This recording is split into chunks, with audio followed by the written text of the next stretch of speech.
সুলেমান আলাইহিস সালাম বিলকিসকে যখন দাওয়াত দেন, ইসলাম ধর্মের দাওয়াত দিয়েছিলেন, এই পবিত্র কুরআনুল কারীমের মধ্যে হযরতে নূহ আলাইহিস সালামের ঘটনা রয়েছে। যিনারা মুসলমান ছিলেন তিনারা নূহ নবীর কাস্তিতে সওয়ার হতে পেরেছিলেন। এই কুরআনুল কারীমের মধ্যে যে সর্বপ্রথম প্রফেট হযরতে আদম আলাইহিস সালামের গুণগান করা হয়েছে, যিনি দুনিয়ার প্রথম মানুষ। উনার আসার পূর্বে পৃথিবীতে কোনো মানুষ ছিল না। উনার পূর্বে আল্লাহ পাক কোনো মানব জাতিকে সৃষ্টি করে পাঠাননি। সর্বপ্রথম মহান রব্বুল আলামিন জিনাকে মাটির দ্বারা সৃষ্টি করেছেন। আদম আলাইহিস সালাম সর্বপ্রথম দুনিয়ার মানুষ। হযরতে আদম আলাইহিস সালাম উনি ইহুদি ধর্মের ছিলেন না, খ্রিস্টান ধর্মের ছিলেন না। হযরতে আদম আলাইহিস সালাম যিনি দুনিয়ার প্রথম মানুষ, এই জমিনে কদম রেখেছেন, তিনিও একজন আল্লাহর নেক নবী বান্দা মুসলমান ছিলেন। জোরে বলতে হবে সুবহানাল্লাহ। আদম থেকে সিলসিলা চালু হয়েছে। মানুষের আবাদি হিন্দু হোক, জৈন হোক, খ্রিস্টান হোক, সারা পৃথিবীর মানব জাতির আদি পিতা জড় হযরতে আদম আলাইহিস সালাম। একটা যখন গাছ হয় তো গাছের একটা জড় হয় বাবা। জড় থেকে ডাল বের হয়, পাতা হয়, ফুল হয়, ফল হয়। আদম আলাইহিস সালাম হচ্ছেন সমস্ত মানব জাতির জড়। ইনার থেকে মানব চালু হয়েছে। আমার পিতা আছে, আপনার পিতা আছে, আমার মাতা আছে, আপনার মাতা আছে, কিন্তু একমাত্র আদম আলাইহিস সালাম যিনার কোনো বাবা নাই, যিনার কোনো মা নাই। কারণ আল্লাহ তাবারাক ওয়া তাআলা ডাইরেক্ট তিনাকে মানুষ সৃষ্টি করেছেন। এই পৃথিবীর ইতিহাসকে যদি পড়া হয়, দুনিয়ার মাটিতে প্রথম কদম আদম নবীর লেগেছেন। তাহলে স্পষ্ট ভাবে প্রমাণ হলো দুনিয়ার সবচাইতে পুরাতন ধর্ম, দুনিয়ার সবচাইতে ওল্ড ধর্ম একমাত্র ইসলাম। জোরে বলতে হবে সুবহানাল্লাহ। ইসলাম সবচাইতে পুরাতন ধর্ম।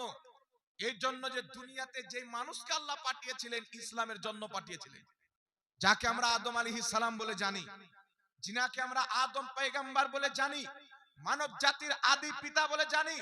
এই পৃথিবীর মুসলমান, যদিও আমাদের ভারতবর্ষে আমরা হচ্ছি, আমাদের ভারতবর্ষে সেকুলারিজম কায়েম আছে, আমরা আমাদের সংবিধানকে মেনে চলি। প্রত্যেক মুসলমানের অন্তরে দেশের প্রেম আছে, প্রত্যেক মুসলমানের অন্তরে সংবিধানের প্রেম আছে, প্রেম রয়েছে, মোহাব্বত রয়েছে। যার কারণে কখনো এই দেশের জন্য আল্লামা ফজলে হক খায়রাবাদী রাহমাতুল্লাহ আলাইহি জীবন দিয়েছেন। কখনো পাকিস্তানের বর্ডারে বীর আব্দুল হামিদ নিজের গর্দান কাটিয়ে জীবন দিয়েছেন। এই জন্য যে মুসলমান হিন্দুস্তানকে কালকেও মোহাব্বত করতেছিলেন, আজকেও মোহাব্বত করেন।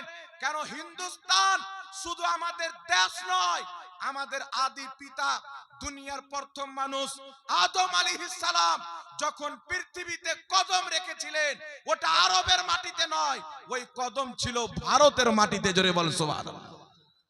ভারতের তারিখ পড়েন, ভারতের ইতিহাসকে পড়েন। আদম আলাইহিস সালাতু ওয়াস সালাম শ্রীলঙ্কায় একটি পাহাড় রয়েছেন, যেই পাহাড়টির নাম হচ্ছে সারানদ্বীপ।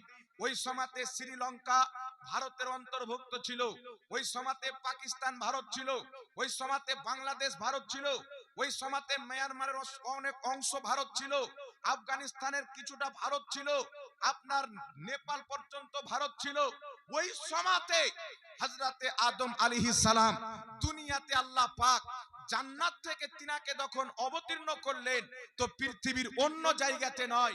আমরা কত কিসমতওয়ালা, আমরা যেই ভারতে বসবাস করি, এই ভারতের মাটিতে সমস্ত মানব জাতির পিতা আদম নবী প্রথম কদম রেখেছেন। জোরে বলতে হবে সুবহানাল্লাহ।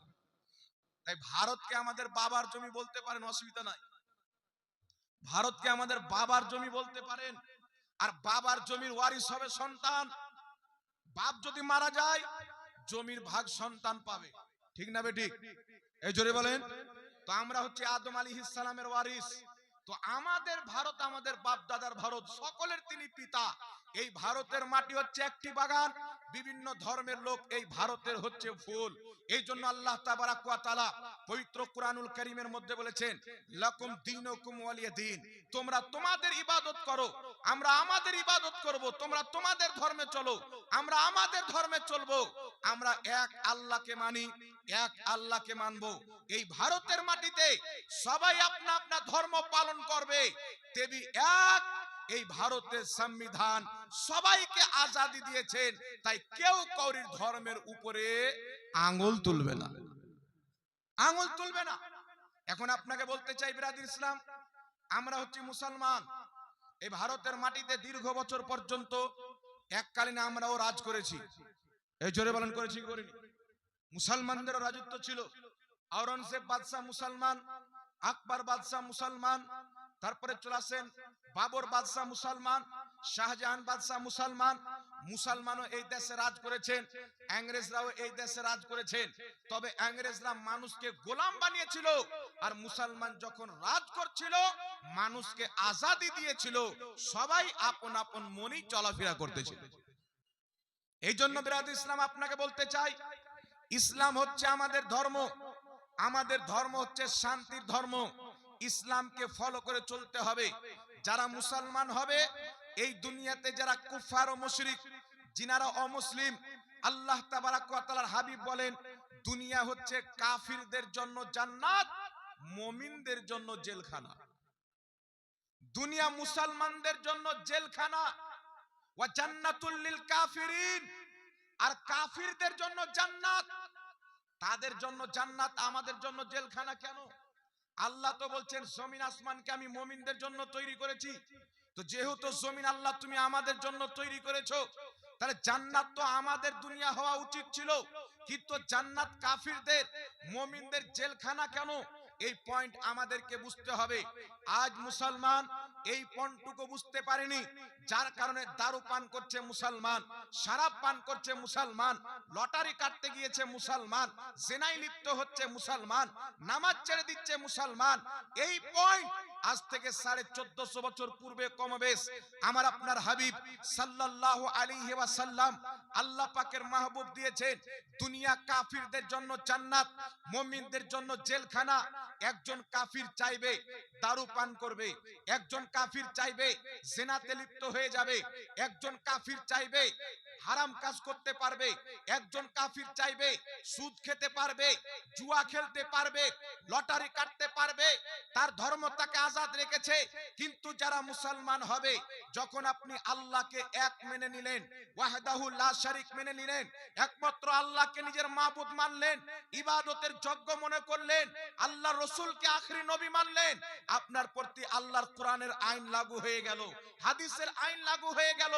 আপনি যখন মুসলমান হলেন, আপনি কোরআনের বাইরে কাজ করতে পারবেন না, হাদিসের বাইরে কাজ করতে পারবেন না।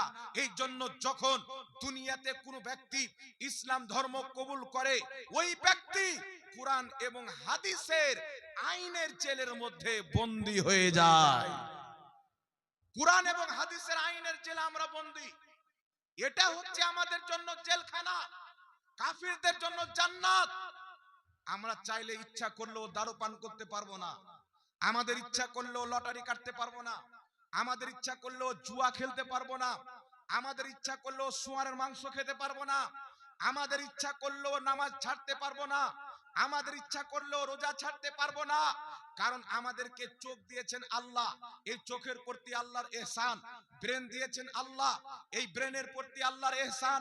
হাত দিয়েছেন আল্লাহ, হাতের প্রতি আল্লাহর ইহসান। পাও দিয়েছেন আল্লাহ, পায়ের প্রতি আল্লাহর ইহসান। আল্লাহর যদি হুকুম হয়ে যায়, আপনার পাও যদি আওয়াজ করে দেয়, আপনি পায়ে চলতে পারবেন না।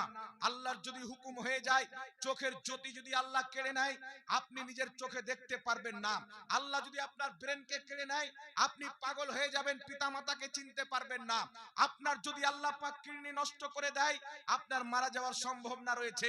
প্রত্যেকটা জিনিসের উপরে আল্লাহ শক্তি দিয়েছেন। কথা বলতেছি, আল্লাহ যদি শক্তিটা নিয়ে নেয়, কথা বলা বন্ধ হয়ে যাবে। এই জন্য মুসলমান, তোমার পুরো শরীরের অঙ্গ প্রত্যঙ্গ মালিক হচ্ছে আল্লাহ।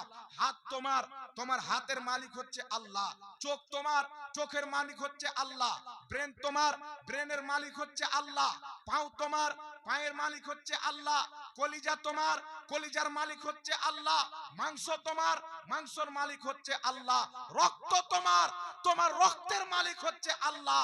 তাই যেই ব্যক্তি মুসলমান হবে তাকে আল্লাহ এবং তার রাসূলের বিধান মানতেই হবে মুসলমান।